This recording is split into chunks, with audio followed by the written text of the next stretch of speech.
चिकित्सारू वंचित होई अन्य राज्य को जाउथिबा खबर पाई स्थानीय विधायक इंजीनियर रूपेश पाणिग्राही स्वास्थ्य विभाग अतिरिक्त सचिव को देखा करी मुख्य चिकित्सालय डाक्तर अभाव समस्या को नहीं दृष्टि आकर्षण करथिले।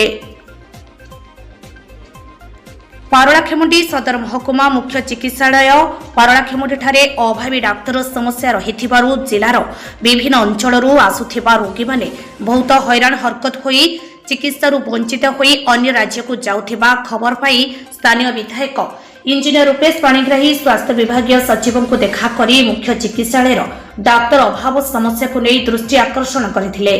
जद्वारा रोगी माने विभिन्न समस्यार सम्मुखीन हेउछंती तारि उपरे पुंखानुपुंख आलोचना करथिले।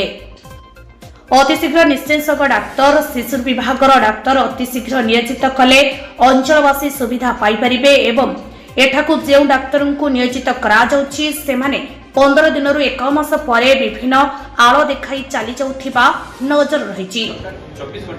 सेभली डाक्तर को न पठाई जड़े स्थायी डाक्तर को अति कम 2 वर्ष रोगी सेवा करिपारिबे सेभली डाक्तर को नियोजित करबा लागि अतिरिक्त शासन सचिव स्वास्थ्य विभाग को अनुरोध करथिले।